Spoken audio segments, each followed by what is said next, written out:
मैंने आम आसी अच्छु नुआ नई बेलदल जो पठा आमर ये से जगार अच्छु तो बाकी यही जगह बहुत सारा लोक मैंने माछ फाछ धरा धरी करती बाकी रोसई भी हुए सेपट कर है कि एपटे है पठार बहुत सारा फिस्ट भोजी भोजी हुए बाहर जो मैंने आसुँच खाली रामचंडी कोणार्क आउ सब पुरी किसी जगार केवल रोसई करमती किसी ना बहुत डिफरेंट प्लेस अच्छी जोटि आप रोसई भोजी करेंगे निश्चिंत आप आसवे फ्रेंड्स मान सहित है फैमिली मान सहित है ଆପଣ डिफरेंट जहाँ भी सागर आसिक रोसई करेंगे बहुत सारा एंजॉय। नमस्कार जय जगन्नाथ सांग मैंने मुझे स्वागत करुँच मोर गोटे नुआ फ्रेश ब्लॉग रे आज दिन सारा कौन हम कौन ना सीटा आप भिडियो माध्यम देखिए बाकी मत कहीं लगुनि आज मुझे दिन में ब्लॉगटा कंटिन्यू करें आज बहुत सारा कम तो फिर भी मुझे ट्राए करी ब्लॉगटा कंटिन्यू रखापी लास्ट पर्यटन देखो चैनल को लाइक करूँ शेयर करूँ और सब्सक्राइब करूँ टिल देन टाटा।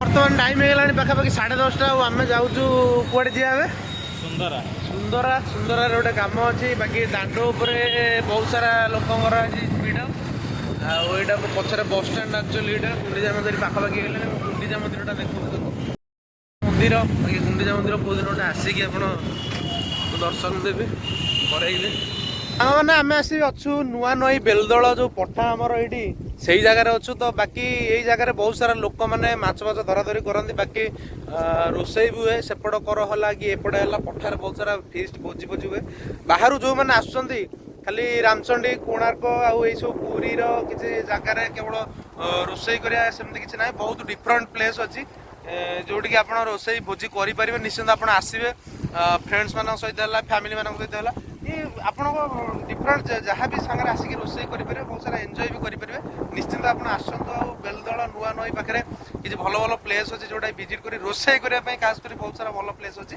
मुझे बैग देखा केते बढ़िया लुक अच्छे जगह।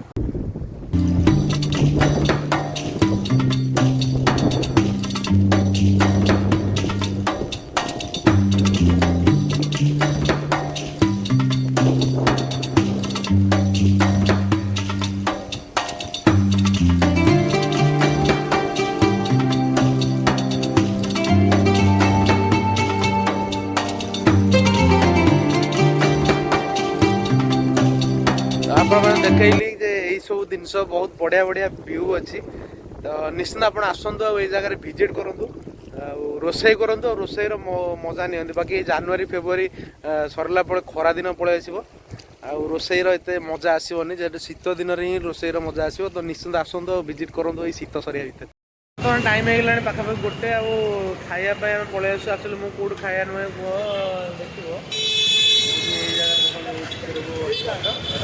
रिलायंस डिजिटल सामने पड़ो रिलायंस डिजिटल जो अच्छी बाकी यहाँ छकटा जो चा पानी माड़ हुए ये सब जिन पुरी होटेल पाखे एक्चुअली जगह पुरी होटेल बर्तमान टाइम होगा 1:30 आम आसिक खाया नहीं पलि आसलु आज जेहेतु गुरुवार तो टे साधा खाया बाकी भितर को तो ठेलबनी कस्टमर चकटा चकटी करके ठेलदेव ना कौन कौन ठेलबटी स्पेशल चकटा गोटे हम देखो कौन खाया भात भात संगे पाव भाजी चिप्स एटा डालमा बाइगण डालमा स्पेशल चकटा चकटाटा हूँ आलू सब नहीं आलू बाहर कर चकटे मालिक कौन चकटाटा हम तो मैंने बर्तमान टाइम होगा पाखापाखि 8:30 आम दी जन प्रांत बंद करके आइलु बहुत सारा कम जेहतु मुझे दिन में आज बहुत सारा कम थी मीठा माड़ हो जो छेना सांगे कौन से बुंदी आ मोर ताड़िया सांगे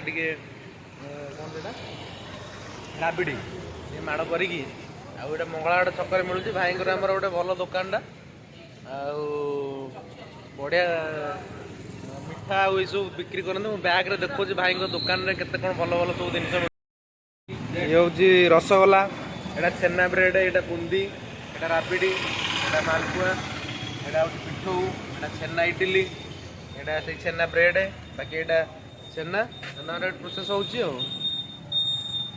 बर्तमान टाइम 8:30 9टा बाजीगला आ खाई आम पलि टे चिकेन नापी जेहेतु आज गुरुवार दिन में सादा खिया अणा टे चिकेन टे खिया हम चिकेन कषा हम कषा हो माड़ हम चिकेन चिकेन तो मुझे कटाकटी देखो नहीं ना भल नुह से देखी पारे बाकी शांतनु सार चेयर पकड़ बही चिकेन गले रूम गले कषा आरंभ हम। ଆମର ଫାଇନାଲି ଚିକେନ କଷା ସରି ଯାଇଛି। ବର୍ତ୍ତମାନ ଆମେ ଖାଇବାକୁ ଯିବୁ। ଆଉ ଚିକେନ ଟା ମୁଁ ନିଜେ କଷିକି ରେଡି କରିଦେଇଛି। ମାଲିକ ଆମର ପୋଛାପୋଛି ହେଇକି ଧୁଆ ଧୁଇ ହେଇକି ରେଡି ହେଲେ। କଣ ମାଲିକ କହୁନା କଣ ଖାଇବାଟା ଆଜି ହବ ତ? ଖାଇବାଟା ତ ବାସ୍ନା ତ ଭଲ ଆସୁଥିଲା, ବାକି ଚାଖିଲା ପରେ ରେଟିଂ ମିଳିବ। କଣ ତମ ହାତ ଟିକେ ବଜେଇଲ, ଆଉ ବଜେଇଲା ପରେ କଣ ହବ ନା ହବନି କିଛି? ହାତଟା ତମର ବାଜିଲା କେମିତି କଣ ହବ? ନା ତମେ ମତେ ଲାଗୁଛି ତମେ ପୁରା ଆର ଜନ୍ମରେ ଟର୍ଟଲ ଥିଲ। ଟର୍ଟଲ ନା କଣ ସେଟା କଇଁଛ ଥିଲ। ସବୁବେଳେ ଖାଲି ସ୍ଲୋ ହେଲେ ମାଲିକ ଆଉ। ଖାଇସାରିଲେ ଚିକେନ ଟା କହିବା କେମିତି କଣ ହେଇଛି ଆଉ ନାଇଁ? ଚିକେନ ଟା ଦେଖ କେମିତି ହେଇଛି ପୁରା ରେଡି। କଣ ମାଲିକ କେମିତି କଣ ଲାଗୁଛି ଚିକେନ ଟା? ବଢିଆ ସବୁବେଳେ ତ ତମର ୟୁନିକ୍ ଜିନିଷ। ୟୁନିକ୍ ଚିକେନ ଟା ୟୁନିକ୍ ଟିକେ ହେଇଛି ନାଇଁ କି? ପଖାଳ ସାଙ୍ଗରେ ଉଡ଼ିବ ତ? ଓହୋ ଚିକେନ କଷାଟା ଟିକେ କେରକେରା ହେଇଛି। ଆମର ଖାଇବା ପିଇବା ବର୍ତ୍ତମାନ ଶେଷ ହେଇଗଲା। ଆଉ ବ୍ଲଗଟିକୁ ଏଣ୍ଡ କରିବା ଏଇଠି। କାଲି ଦେଖା ହବ ଗୋଟେ ନୂଆ ଫ୍ରେଶ ବ୍ଲଗରେ। ଟିଲ୍ ଦେନ୍ ଜୟ ଜଗନ୍ନାଥ, ଟାଟା।